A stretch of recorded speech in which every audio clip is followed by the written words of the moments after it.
Nagulat ang buong mundo sa matiwasay sanang meeting nina US President Donald Trump at Ukrainian President Volodymyr Zelensky sa Oval Office ng White House na nauwi sa girian, na ayon sa mga nakapanood ay isang nakakahiyang pangyayari sa pagitan ng dalawang matataas na lider at kinakatakot ngayon ng maraming opisyal at mamamayan ng Ukraine na maging mitsa ng katapusan ng magandang relasyon ng dalawang bansa at ang pagtatapos ng suporta ng US sa kanilang giyera laban sa Russia. Ngunit matapos nito ay nagbigay ng pahayag si Zelensky na handa pa rin siyang pirmahan ang minerals deal kasama ang US. Ano ang totoong dahilan sa pagpayag ni Zelensky at bakit ayaw niyang tuluyan silang iwan ng Amerika?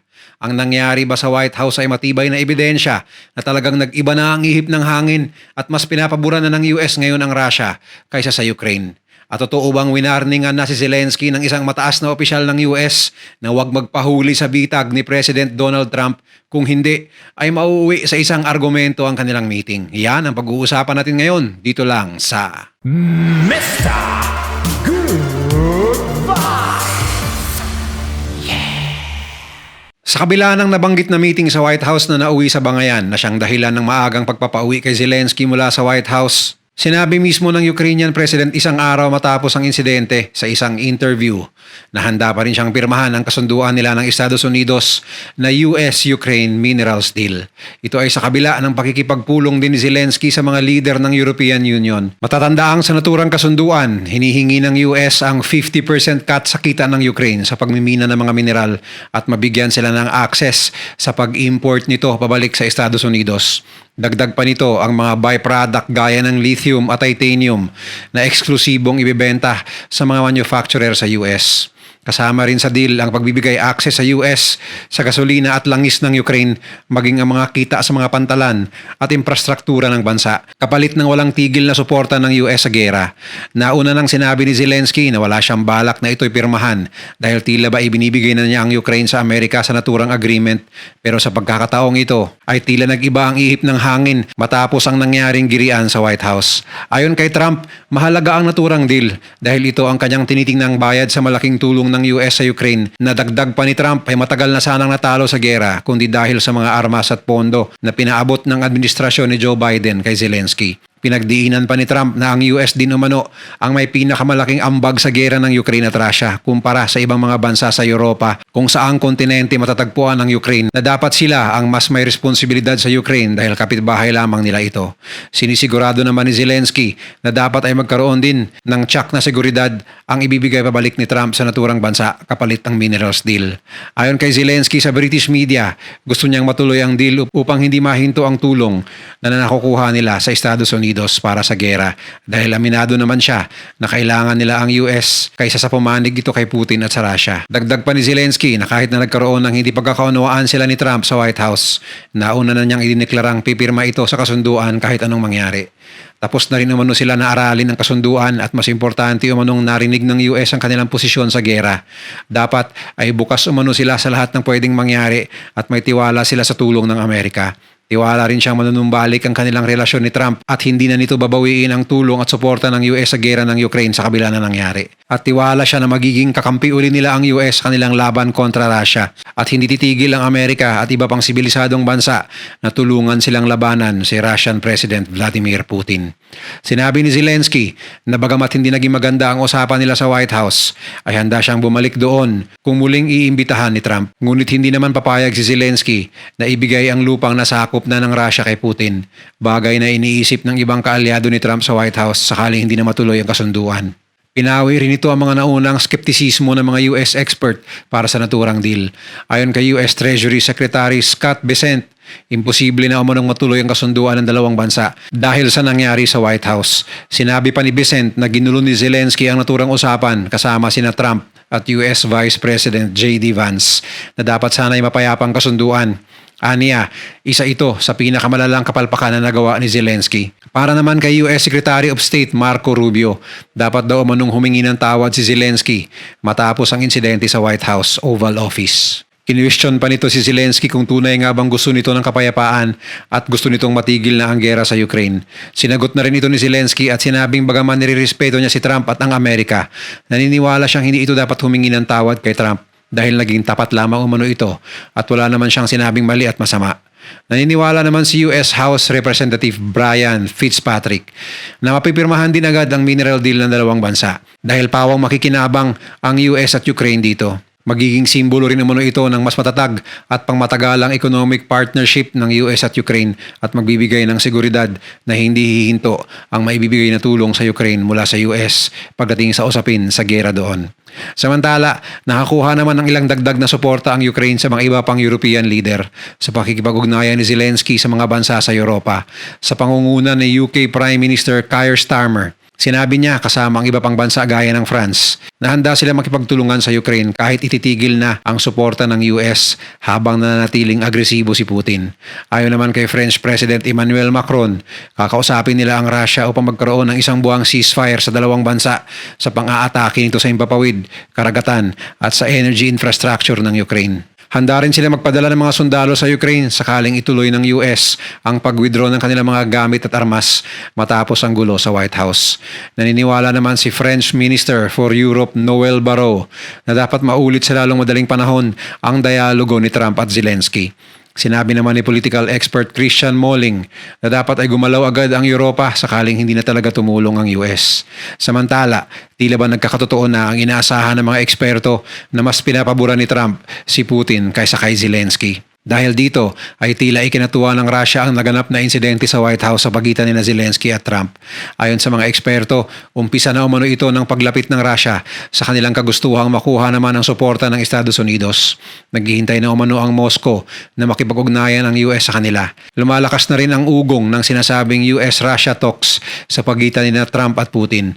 Ayon pa silang eksperto, gumugulong na ang US-Russia economic deals ngayong tila maisasantabi na ang pagtulong ng US sa Ukraine. Matatandaan ding nagsimula na ang ugnayan ng dalawang bansa sa pag-uusap ni US Secretary of State Marco Rubio at Russian Foreign Minister Sergey Lavrov sa Saudi Arabia noong mga nakaraang linggo at hindi kasama rito ang Ukraine.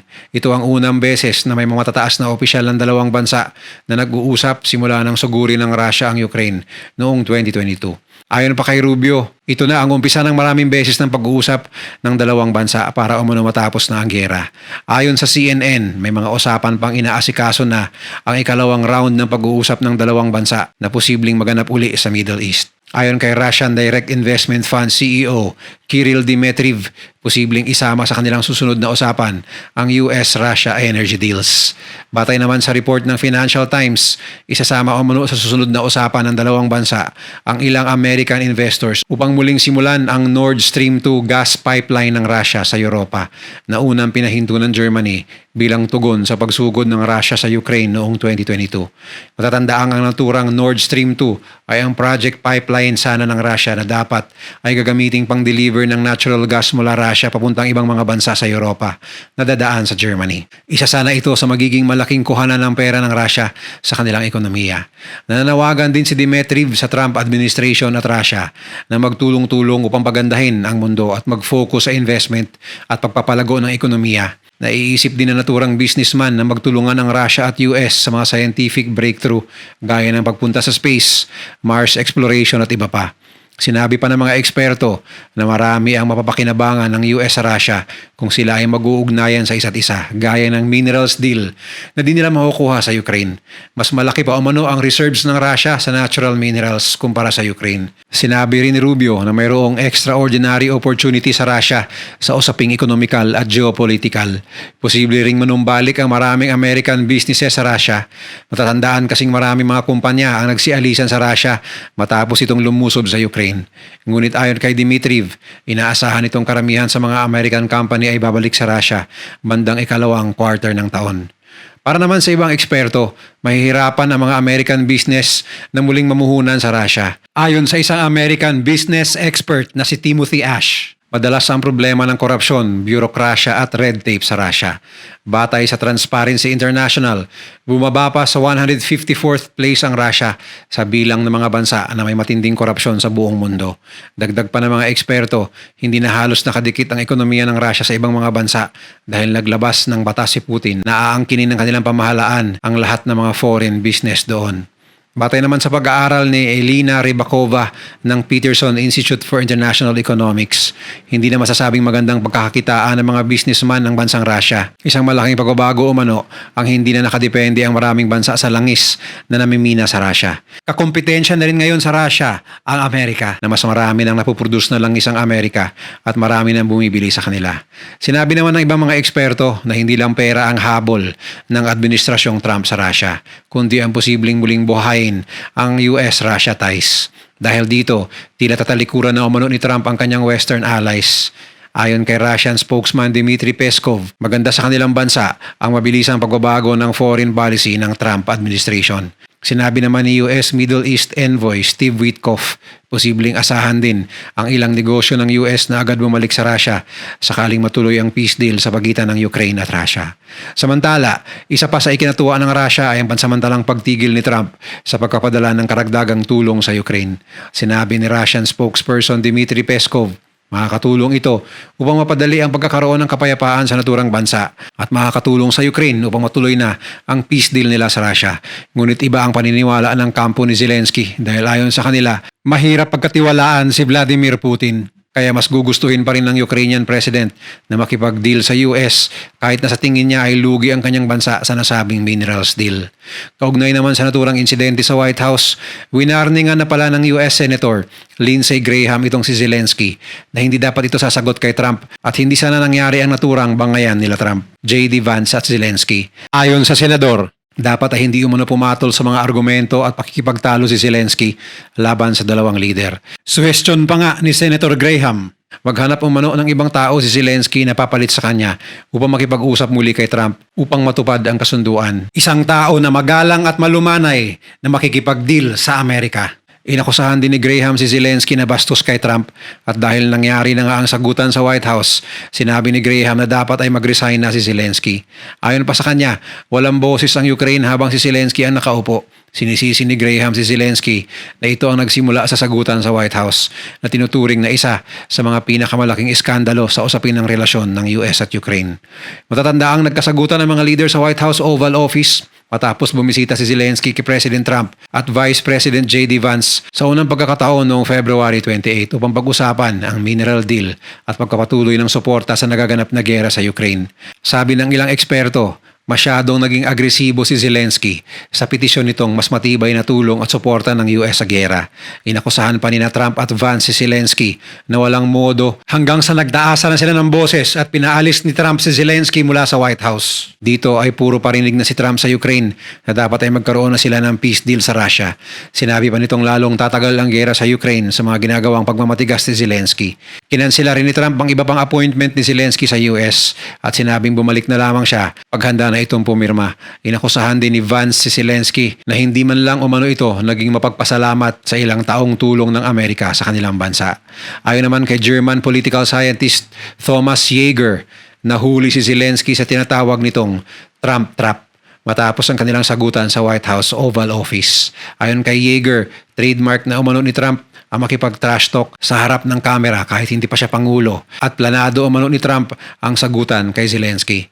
Paliwanag ni Jaeger na pipressure na umano si Trump mula na magkaroon sila ng ugnayan sa Russia dahil gusto ni Trump ang peace talks at Russia ang nagdidikta ng mga termino para rito.